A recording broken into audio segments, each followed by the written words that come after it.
you can structure your own family. You know what I mean? Yeah. In a sense. So, I don't know. What'd you think about this, James? Even though this is a period piece that takes place in the 90s, I feel like it still resonates and it's still extremely relatable. Mm-hmm. Especially with, like you said, a broken family or dysfunctional family. And then as a young kid growing up, seeking other means of like a family and growing up through them rather than, with your learning how to grow up with your family, if that makes sense. Yeah. And then kind of exploring that with this new group of friends that he's kind of come along with. And I just think it's the rawness of this movie, to me, is what sets it apart from anything else. Yeah. To me, it feels really raw and like the emotion or emotional. Yeah. Like it's very captivating. Yeah. Like and from start to finish, you're there. For me, it's like I've never seen anything that is like this movie. So I think that's what really sets it apart. And for me, it was a really good movie. I enjoyed it, and it's pretty relatable, I guess. Yeah. There's Going back to parts. the attention to detail that Diego pointed out, he even changed he went back to the aspect ratio of what they would have shot on in the 90s. Yeah. You know what I mean? And of course, when they show like what's his fourth grade's his skate video, Yeah. they got the classic fisheye lens that's what you shot skate videos on in that era, so especially for me specifically coming from a background like that, Yeah. I learned to skate in the 90s, early 90s, and I've been doing it ever since. My first board was a Chad Muska board, which he makes a cameo in this film, you know what I mean? So it was like, I don't know, Jonah Hill, just, you could tell that he grew up in this, he grew up like this, Because even when he does interviews about this, he even says like, I grew up in the LA area around Latinos. Because even the Adidas in this is like, but he's like, I grew up around Mexicans, skateboarding all the time and listening to hip hop, which a lot of them couldn't afford, like Osiris or whatever was going on at the time, Etnies, and they were wearing Adidas, man. So, it was a good nod to see all this stuff like being played out, like even the soundtrack, like having Wu-Tang, having Big L, having the Misfits, Bad Brains. Even, I know you don't like him, but even Morrissey playing on this. That's the thing, is that we're not thinking about what he was now. Yeah. It would be what he was then. Yeah, and it's so amazing the attention to detail that Jonah Hill did in this. I was blown away when I first watched this. I was like, whoa, like the fact to hear him say like even the trash on the floor was like authentic. Like he wanted it to be like 90s. There's things you pick out and you're like, holy shit. Yeah. Okay, for example, so my older sister that passed away, she used to be in love with Backstreet Boys, Leo DiCaprio. The poster that's in the girl's bedroom where Stevie goes with the girl and then they start hooking up, the poster of Leo when he's a little kid, that poster, my sister had that on her binder in the fucking 90s. I'm like, as soon as I saw that, I was like, holy fucking shit. And it takes you right back to that time, Yeah, it is so fucking loyal to the 90s. It's really great. One scene that I really liked was the where I think Stevie kind of actually felt like he was a part of the group, was when they're skating down the highway or whatever it is, the street, the hill, the hill, and they're all going down together, but he's the last one. But I thought that was a real turning point for him. When he's riding down.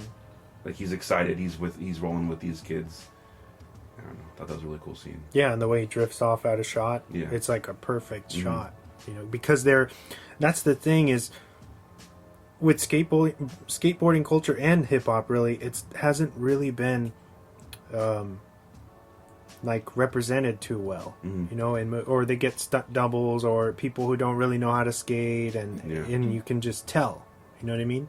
And in this one, the actors, they got kids that really do skate, and that translates so well, you know what I mean? And the music, like Diego was saying, it's so fluid between the actual score, which was done by Atticus Ross and Trent Reznor, who are always doing amazing stuff. You know, them coupled with the existing music, all the transitions are flawless. It just flows so well through this, and it takes you back, and you're thinking about, you know what I mean? Just even that opening shot where in Stevie's room with the Ninja Turtle. The bed, the sheets and everything. The wrestling buddy, the I was Hulk like, oh my Hogan God. wrestling buddy. Yeah, Like that was just like, oh my God. it's incredible. I want to touch on a scene that I thought was really well done, and I commend Jonah Hill for doing. It was the homeless man asking for a cigarette scene, and them just talking about like what skateboarding meant to them, and what a lot of people don't know is how like skateboarders back in the day. I don't know about today because even to this day, I'm sorry, should correct myself. Even to this day, I've seen them, and when I go to down the Chicano Park and take some shots of skateboarders, hang out and talk to the homeless people, you know. In the way he was saying, he's like, you know, like I'm trying to get off the street. He's like, well, I'm trying to come up on skateboarding. He said, I think fuck shit was the one that said. He's like, yeah, you know what's funny? Like skateboarding's like, whoever thought a piece of wood would ever bring a smile to my face. Or it's like it changes like who you are, you know what I mean? Or it makes you believe in yourself. And that's like, in a nutshell, that is what skating culture like their therapy, therapeutic for them. And I thought it was like one of those scenes that stood out. Do you know who that was that they're actually talking to? I know it's a pro skater, but I forget who it is. No, that was Del. Del? Del, the funky Homo sapien. Oh shit! Yeah. Oh, no, because I know there's professional skateboarders in this scene too. So, wow, that's crazy. Yeah, it's Muska, and then Del is the one that they're talking to, where he's like, "Don't worry, no judgment here," or whatever. Yeah, that's Del.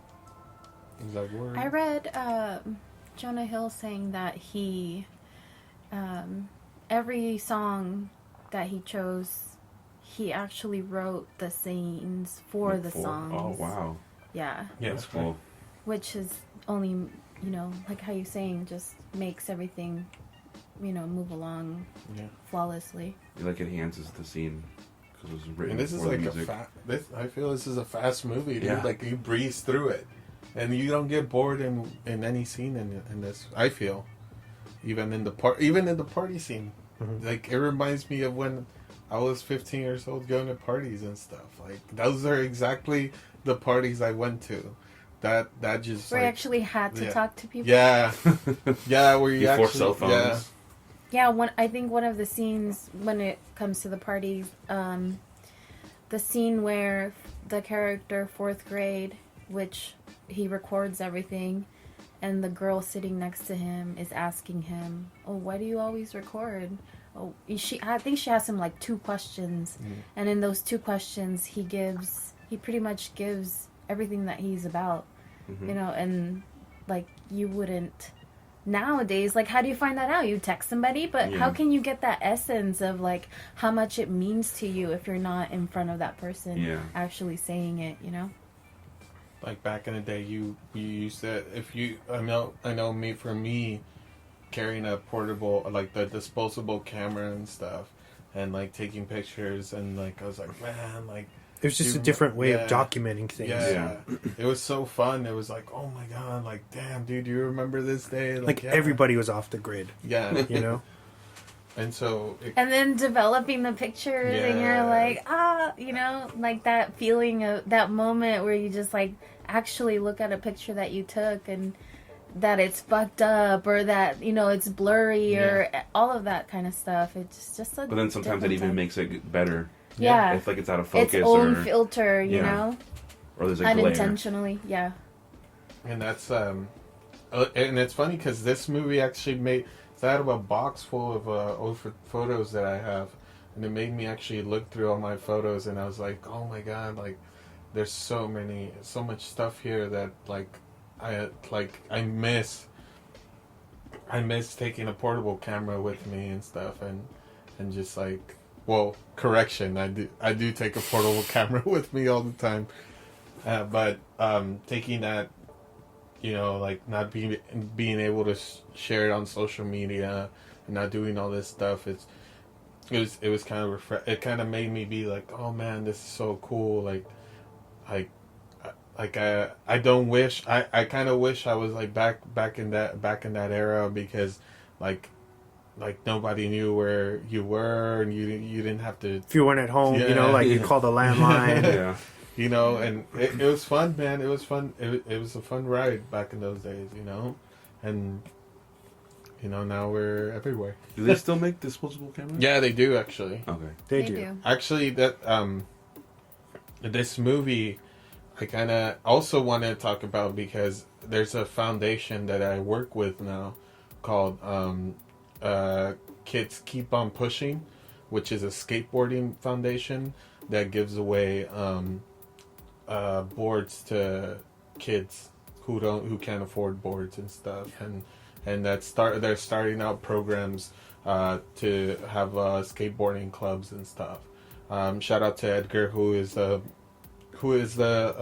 head coordinator of that thing, which kind of inspired me to do a lot more stuff, and wanting to teach kids that want to do photography and stuff, and eventually give them an actual camera for them to shoot and stuff, you know.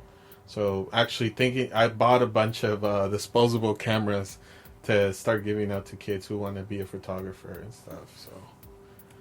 So this is why I wanted to do this movie, because I thought it's very important to for us, especially for me and a lot of people, like to have kids, to not let this culture die, you know, just like other things have died before. Yeah. You know, so keep it going and stuff. I really like the in the film, the Stevie and Ruben dynamic. Yes. At the beginning, Yes.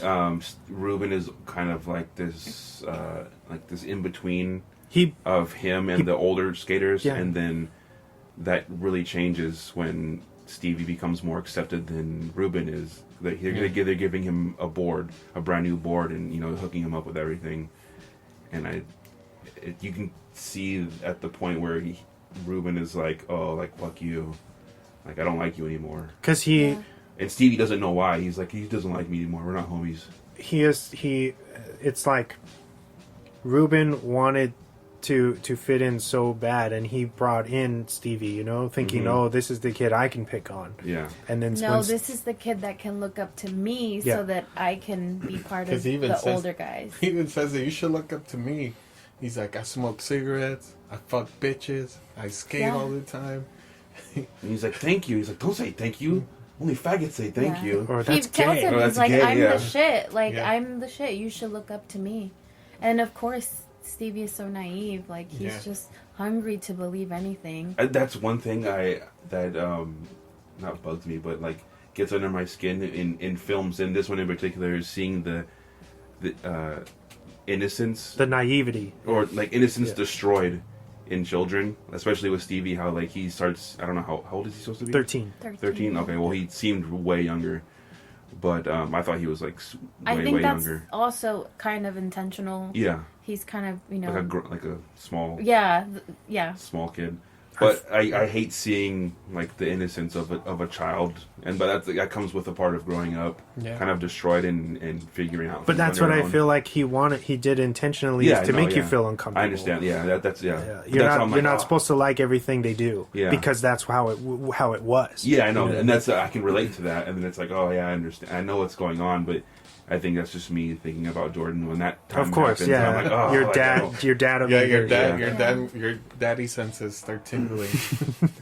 But that's what a part of this movie that makes it so great. Touching on that, the language and the way that these kids speak to each other is so hauntingly authentic. Yes, especially for the overuse of the word faggot. Yeah, is, you know what I mean? It's inappropriate now.